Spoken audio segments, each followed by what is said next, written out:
So ఈ మొటిమలనేది ఈ age గ్రూప్‌లో ఒకప్పుడేంటంటే మొటిమలనేది అవే వస్తే అవే పోతాయిలే, దీనికోసం ట్రీట్మెంట్ ఎందుకు అనుకునేవారు. కానీ అది ఒకప్పుడు కాన్సెప్ట్ అండి. అది ఇప్పుడు రాంగ్ కాన్సెప్ట్ అంటామనమాట.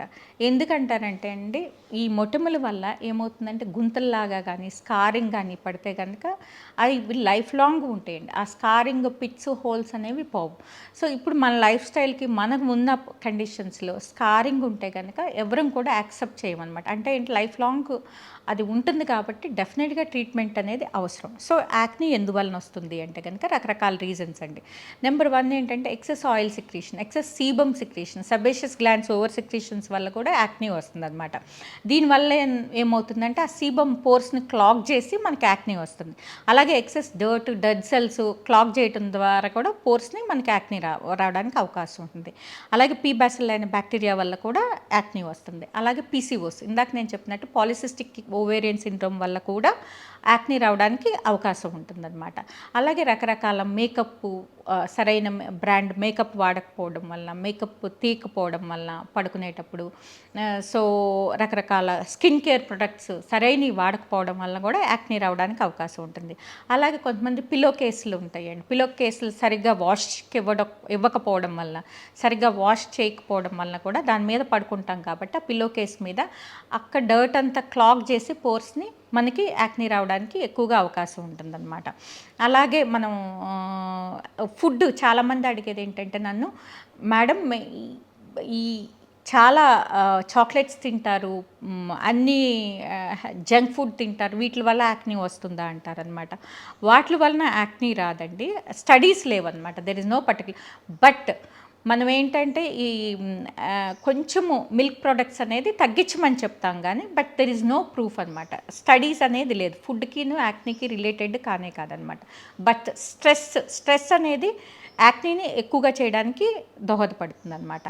అలాగే ఫుడ్డే కాకుండా ఇంకా ఏంటంటే అదర్ కండిషన్స్ ఏంటంటే, మనం మోస్ట్ ఇంపార్టెంట్ థింగ్, మనం ఇవాళ రేపు మేకప్ పెట్టేసుకుని దాన్ని అలాగే రిమూవ్ చేయకోకుండానే పడుకుంటున్నారండి చాలామంది కిడ్స్. దానివల్ల ఎక్కువగా యాక్నీ రావడానికి అవకాశం ఉంటుందన్నమాట. ఎందుకంటే పోర్స్ క్లాగ్ అవుతాయి కాబట్టి. ఇవే కాకుండా ఏంటంటే రకరకాలుగా స్టైలింగు, దీనివల్ల మేకప్లే కాకుండా చాలామంది ఏం చేస్తున్నారంటే ఈ ఈ అనవసరంగా కూడా ఈ ఫెయిర్నెస్ కోసమని ఫెయిర్నెస్ క్రీమ్స్ అనమాట. అంటే ఏంటంటే డాక్టర్ని సంప్రదించకుండా బ్యూటీ పార్లర్లో ఇచ్చే రకరకాల క్రీమ్స్ అనమాట. అంటే ఏంటంటే వాళ్ళు అన్లేబుల్డ్ క్రీమ్స్ ఇస్తారండి. అన్లేబుల్డ్ క్రీమ్స్ ఏంటంటే అది ఫెయిర్నెస్ ఇస్తుందన్నమాట స్కిన్. ఎందుకంటే దానిలో స్టిరాయిడ్ క్రీమ్ ఉంటుంది కాబట్టి. అలాంటి స్టిరాయిడ్ క్రీమ్స్ తెలియక వాడడం వలన ఫెయిర్గా అవుతారు, కానీ అది ఆపంగానే ఇంకా డార్క్గా అవుతారు, అన్వాంటెడ్ హెయిర్ వస్తుంది, అలాగే యాక్నీ కూడా వస్తుందన్నమాట. స్కిన్ బాగా సెన్సిటివ్ అవుతుంది. సో దీనివల్ల కూడా వాళ్ళకి ఈ యాక్నీ రావడానికి ఎక్కువగా అవకాశం ఉంటుందన్నమాట. అలాగే హార్మోనల్ ఇంబ్యాలెన్స్ వలన కూడా యాక్నీ వస్తుందండి. సో రకరకాల రీజన్స్ వల్ల యాక్నీ వస్తుంది కాబట్టి జెనెటిక్ అండి, the most important thing is genetic. హెరిడిటరీగా మనకు ఉంటే కనుక, మన ఫ్యామిలీస్లో ఇట్ రన్స్ ఇన్ ఫ్యామిలీస్ అనమాట, ఉంటే కనుక డెఫినెట్గా వచ్చే ఛాన్సులు ఎక్కువగా ఉంటాయి అన్నమాట. సో దీనికి ట్రీట్మెంట్ ఏంటి అంటే కనుక, ఫస్ట్ అది రకరకాల స్టేజెస్ ఉంటుందండి. Comedones, open and close comedones, open pores, closed pores, inflammatory acne, cystic acne, scarring acne అనమాట.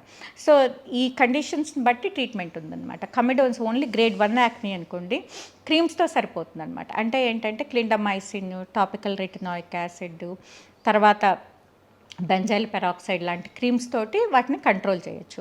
అలాగే ఇన్ఫ్లమేటరీ యాక్నీ ఉందనుకోండి, క్రీమ్స్తో పాటు యాంటీబయాటిక్స్ అనేది అవసరం అనమాట. అలాగే సిస్టిక్ యాక్నీ ఉందనుకోండి, ఓరల్ రెటినాయిడ్స్ దగ్గర నుంచి కెమికల్ పీల్స్, లేజర్స్, ఇవన్నీ కూడా హెల్ప్ చేస్తాయి అన్నమాట. కానీ ఎట్టి పరిస్థితుల్లోనూ యాక్నీని అనేది నెగ్లెక్ట్ చేయకూడదు అనమాట. యాక్నీ నెగ్లెక్ట్ చేయడం ద్వారా ఏంటంటే స్కారింగ్కి ఎక్కువగా అవకాశం ఉంటుంది. సో యాక్నీ రాగానే డాక్టర్ని సంప్రదించి అవసరమైన మేరకు క్రీమ్స్, ప్రొసీజర్స్, ట్యాబ్లెట్స్, ఓరల్ ట్యాబ్లెట్స్లో దాని అవసరాన్ని బట్టి, కండిషన్ని బట్టి, గ్రేడ్ని బట్టి వాడుకుంటే కనుక డెఫినెట్గా యాక్నీని కంట్రోల్ చేయొచ్చు.